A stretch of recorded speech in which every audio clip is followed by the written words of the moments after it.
Hello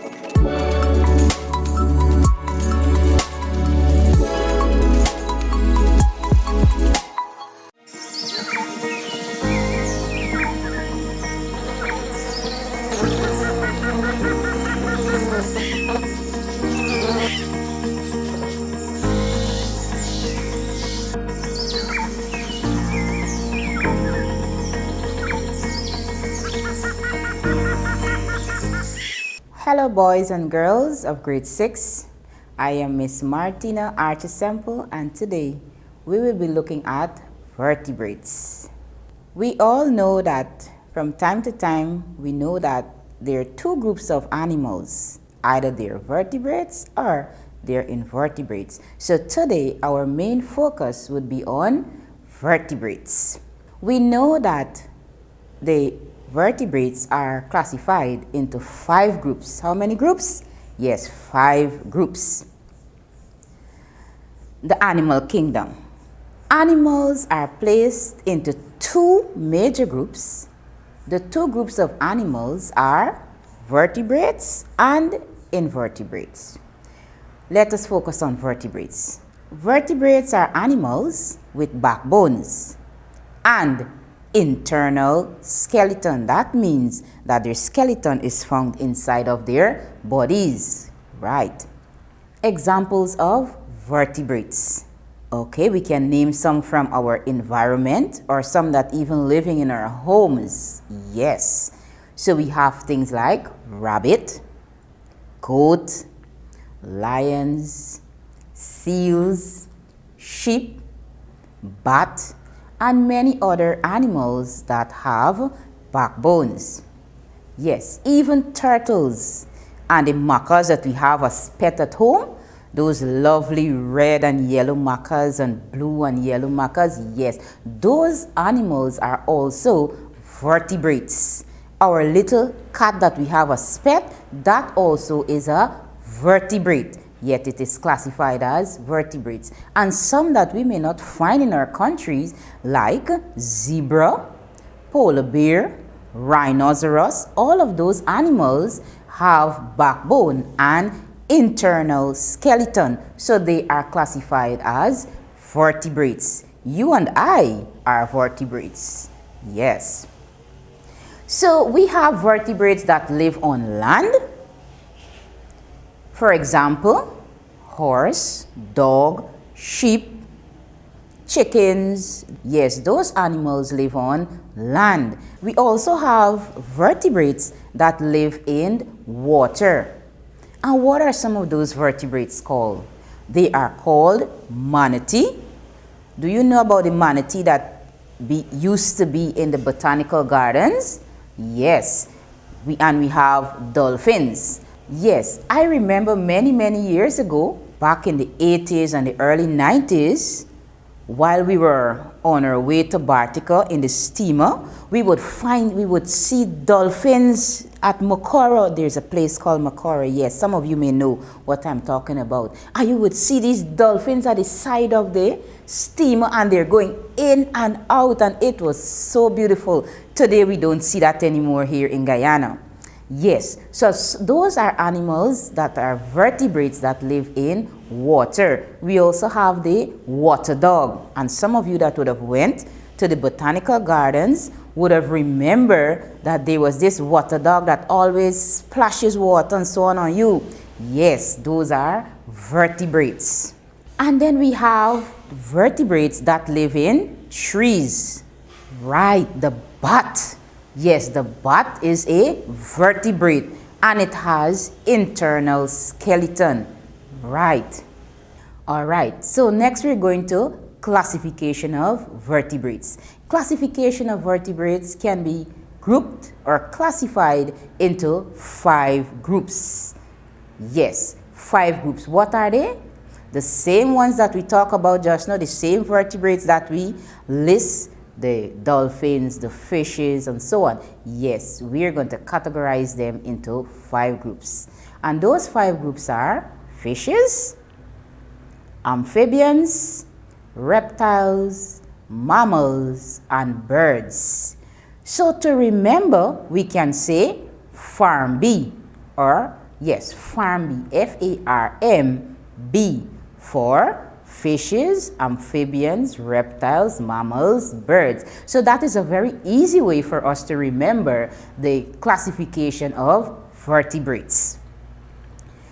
So let's further divide those classification. Let's look at the characteristics. Not what are characteristics? Characteristics of mammals. Characteristics are things that all the mammals have in common. All of these mammals, you would find these same characteristics, right? All mammals are alike in the following ways. Their bodies are covered with hair. Then you have wool like sheep and fur like the cats. Yes, they are warm-blooded. Yes, even the dolphins in the water, they are warm-blooded, right? They are born, like babies are born, yes. And they breed by lungs. Yes, they breed by lungs. And they suckle their young. They suckle their young, right? So those are some characteristics that you can find in mammals. Okay, now they have teeth with different shape, size, and function. Like you and I have different teeth in our mouth, and some are used for biting, some are used for tearing, right? So they have teeth with different shape, size, and function. They have highly developed brain. Yes, highly developed brain, like you and I. They have external ears. They have external ears. That means that their ears can be seen from outside their bodies, right? They give birth to their young. They give birth to their young. Yes, some mammals live on land, trees, and water. Most mammals live on land. Let us talk about some of these mammals that live on land. For example, yes, if we look at the cattle, and here is a picture of a cattle. Now, this picture is showing us that it has ears, horn, nose, muzzle. It has a neck, knee, a barrel. Then it have the pine bone, the tail. Then we have the switch, right? Then we have the hook, and so on. Yes, so this is part of a cattle. So the next characteristics we're going to look at is reptiles. And what are similarities that reptiles have in common? Right, they all are alike in the following ways. And these ways are, they breed by lungs, they are cold-blooded. Right, we are warm-blooded, but the reptiles are cold-blooded. Their bodies are covered with dry scales. Right, and they lay eggs on land.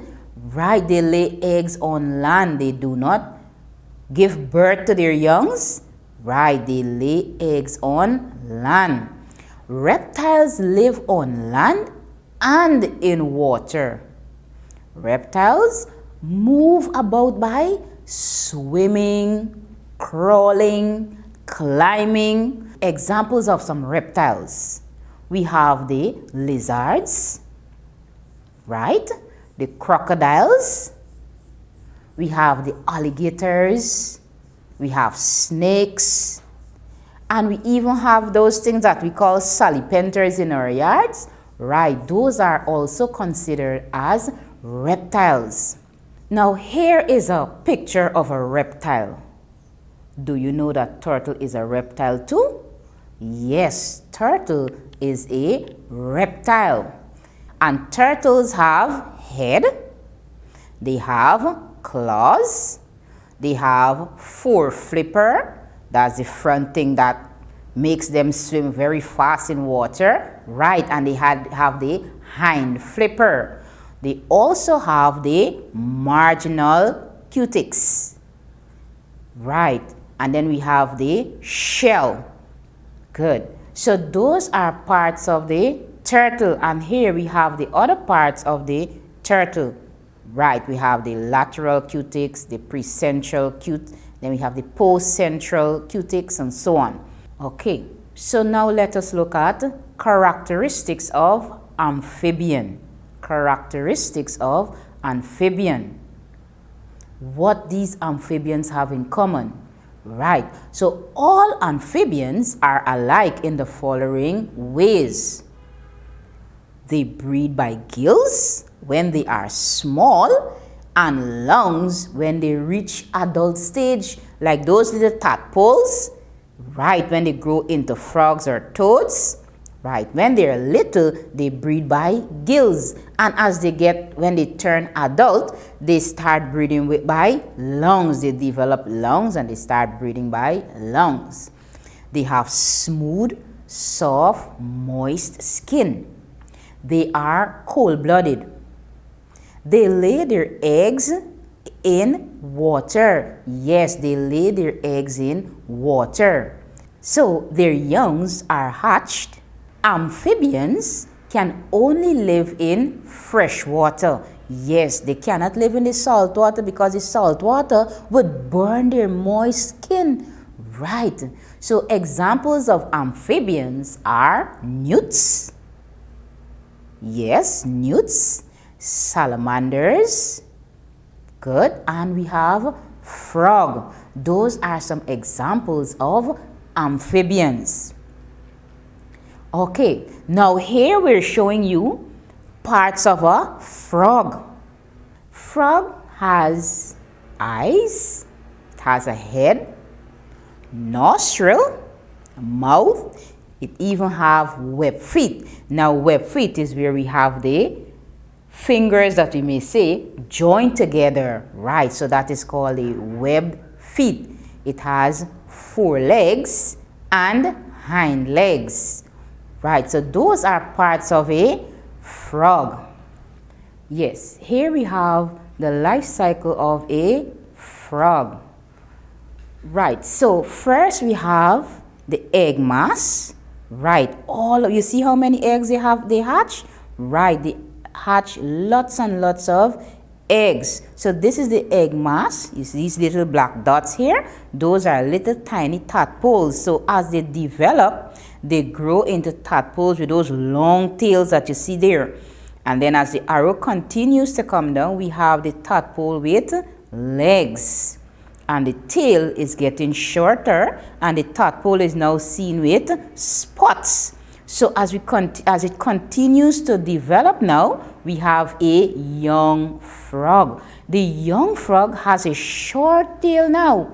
And as the frog continues to grow and grow into an adult frog, the tail disappears. So the tail disappears and it starts breathing by lungs. Yes, so that is what we say in the life cycle, the cycle of a frog. All right, this would have brought us to the end of this session. So, for you boys and girls who would have missed it from the beginning, let's recap. First, we went to talk about the 2 groups of animal, vertebrates and invertebrates. But our focus today is on vertebrates. Right, and we say that vertebrates are animals with backbone and internal skeleton. Examples of vertebrates are tiger, rabbit, goat, lions, seals, and many others. We even talk about vertebrates that don't live in Guyana. For example, we talk about the zebra and the polar bear and the rhinoceros, right? And then we say some vertebrates are those lovely pets that you have out there, like the red macaws and the blue macaws, right? All of those are vertebrates. We have vertebrates that live on land. What are some vertebrates that live on land? Okay, dog, horse, donkey, chicken, all of these animals are found on land. We have vertebrates that live in water. Yes, and we were talking about the whale, the manatee, the dolphin, even the water dog. Are animals or vertebrates that live in water. We have vertebrates that live in trees as well. And we talk about the bat, right? And we even look at the classification of vertebrates. We would have grouped all of these animals or these vertebrates that we would have talked about into 5 groups. Into how many groups? Yes, 5 groups. And there is a way that we can remember them. If we remember Farm B. Farm B tells us fishes, amphibians, reptiles, mammals, and birds. Right. So when we remember Farm B, remember the classification of vertebrates. Then we further look at characteristics. Characteristics of mammals. When we talk about characteristics, we are simply talking about things they all have in common. All the mammals have these things in common. Right, what are they? Their bodies are covered with hair, wool, or fur. They are warm-blooded like you and I. They are born, right? They breed by lungs. They suckle their young. They have teeth with different shape, size, and function. Yes, like how you and I have teeth with different shape and it's used for different purposes. Correct. So we use them for biting, for tearing, and for grinding. Right. They have highly developed brain. Right, like you and I. They have external ears that we can see. They also give birth to their young. And we talk about mammals that live on land, mammals that live in trees, and mammals that live in water as well. So most mammals live on land. All right, characteristics of reptiles as well. All the reptiles are alike in the following ways. We said that they breed by lungs, they are cold-blooded, their bodies are covered with dry scales, they lay their eggs on land, correct, on land. Yes, so we have reptiles that live on land and also in water. Reptiles move about by swimming, crawling, climbing. Then we even look at characteristics of amphibian. And we say that amphibians, they breed by gills when they are small and lungs when they reach adult stage. They have smooth, moist skin. They are cold-blooded. They lay their eggs in water, not on land. Their youngs are hatched. Amphibians can only live in fresh water. Amphibians cannot live in salt water because the salt water would dry out their skin. This would have brought us to the conclusion of today's lesson. What I want you boys and girls to do is to continue to read and research on vertebrates. All right, so in our next lesson, we're going to look at invertebrates. Okay, be safe. So long. I am Miss Martina Archer Semple saying bye.